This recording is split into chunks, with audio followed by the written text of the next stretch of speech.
আজি এই ভিডিঅ'টিত আমি ইংলিছ গ্ৰামাৰৰ ভইচৰ বিষয়ে আলোচনা কৰিম। অসমীয়াত ভইচ হৈছে বাচ্য। Voice is the term used to describe whether a verb is in active or in passive. ভইচটো হৈছে এনেকুৱা এটা টাৰ্ম যিটো এটা ভাৰ্ব এক্টিভত আছে নে পেছিভত আছে সেয়া বৰ্ণনা কৰিবলৈ ব্যৱহাৰ কৰা হয়।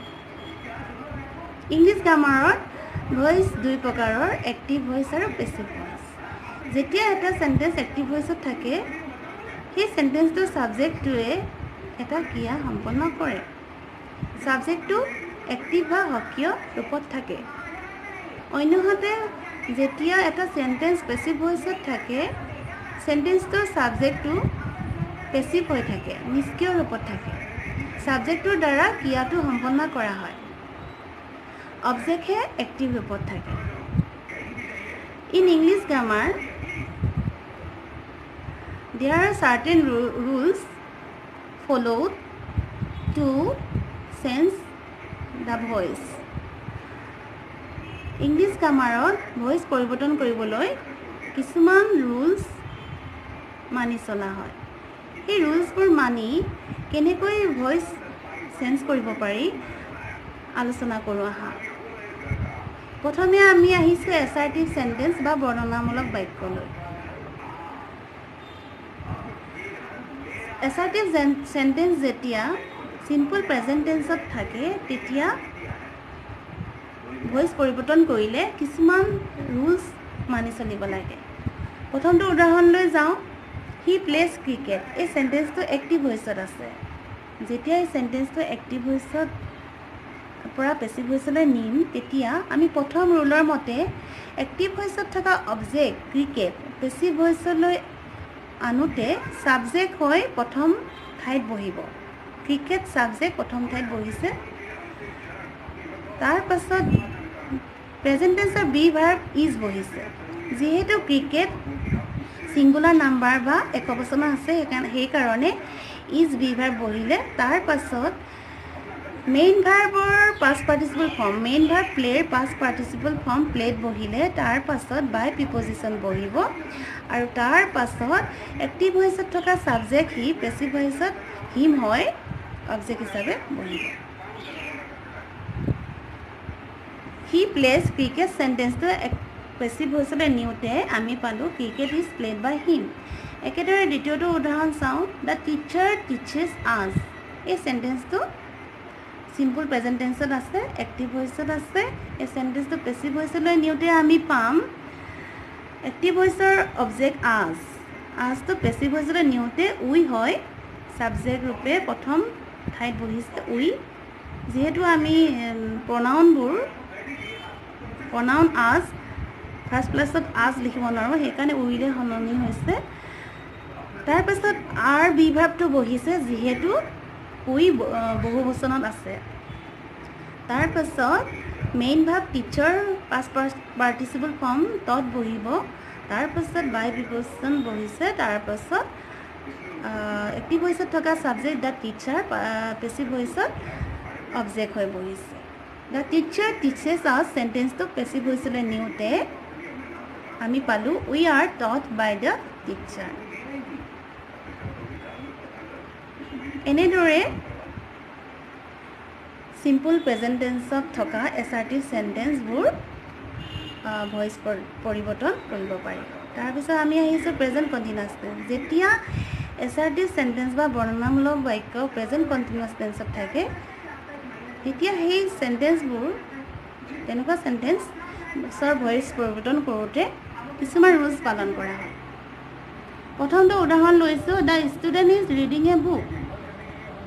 এই চেণ্টেন্সটো প্ৰেজেণ্ট কণ্টিনিউৱাছ টেন্সত আছে, এক্টিভ ভইচত আছে। এই চেণ্টেন্সটো পেছিভ ভইচলৈ নিওঁতে আমি প্ৰথম ৰুলৰ মতে এক্টিভ ভইচত থকা অবজেক্ট এ বুক পেছিভ ভইচত ছাবজেক্ট হৈ প্ৰথম ঠাইত বহিব। তাৰপিছত বি ভাৰ্ব ইজ বহিছে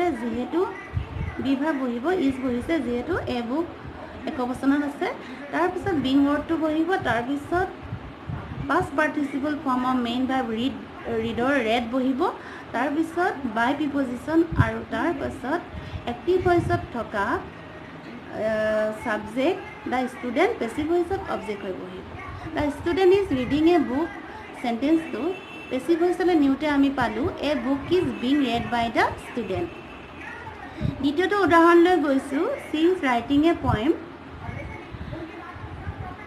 এই সেন্টেন্সটো এক্টিভ ভয়েসত আছে পেসিভ ভয়েসলে নিলে আমি প্ৰথমতে এক্টিভ ভয়েসত থকা অবজেক্ট এ পয়েম পেসিভ ভয়েসত সাবজেক্ট হয় এ বহিছে প্ৰথম ঠাইত বহিছে এ পয়েম তাৰ পিছত বি ভাৰ্ব ইজ বহিছে তাৰ পিছত বিং ৱৰ্ড বহিব তাৰ পিছত মেইন ভাৰ্বৰ past participle form main verb ৰাইটৰ পাষ্ট পাৰ্টিচিপল ফৰ্ম ৰিটেন বহিব তাৰ পিছত বাই প্ৰিপজিশন বহিছে আৰু তাৰ পাছত এক্টিভ ভয়েসত থকা সাবজেক্ট দা সি এক্টিভ ভয়েসত থকা সাবজেক্ট সি পেসিভ ভয়েসত হার হয় অবজেক্ট হিসাবে বহিব she is writing a poem sentence তো পেসিভ ভয়েসলে নিলে আমি পালো a poem is being written by her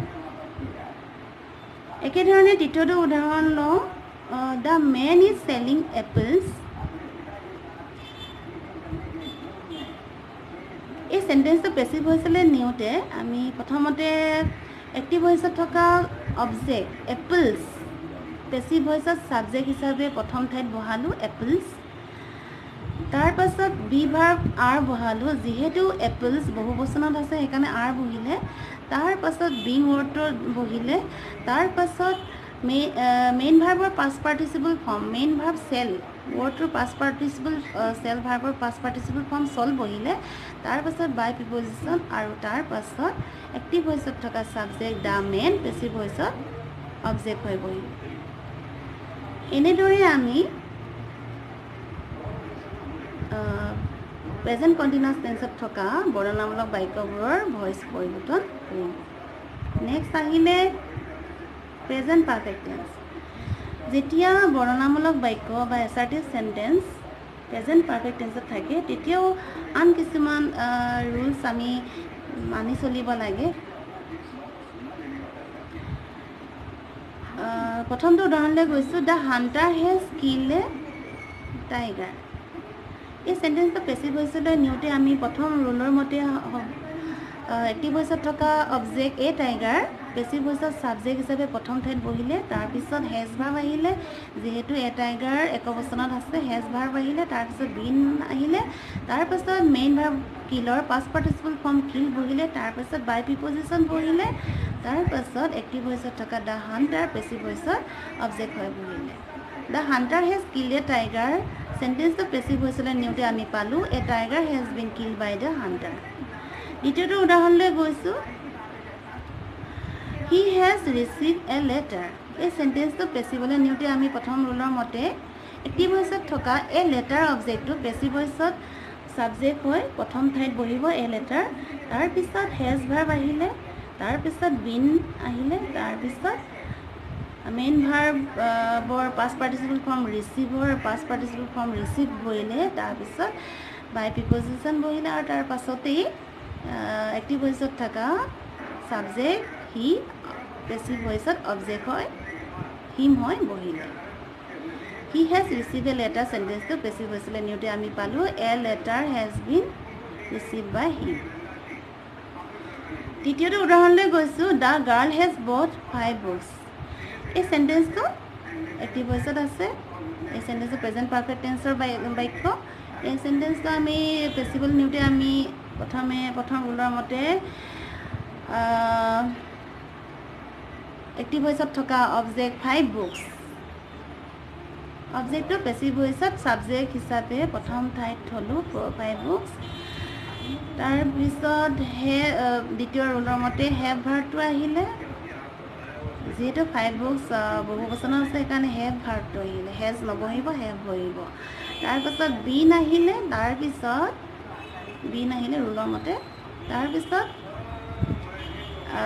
main ভাৰ্বৰ পাষ্ট পাৰ্টিচিপল ফৰ্ম বহিলে মেইন ভাৰ্ব বাই ভাৰ্বৰ পাষ্ট পাৰ্টিচিপল ফৰ্ম বট বহিলে তাৰ পিছত বাই প্ৰিপজিশন বহিলে ৰুলৰ মতে আৰু তাৰ পাছতেই এক্টিভ ভয়েসত থকা সাবজেক্ট দা গাৰ্ল পেসিভ ভয়েসত অবজেক্ট হয় দা গাৰ্ল হেজ বট 5 বুকস সেন্টেন্সটো পেসিভ ভয়েসলৈ নিউতে আমি পালো 5 books have been bought by the girl আজি আমি এই ভিডিওটোত এসাৰ্টিভ সেন্টেন্সৰ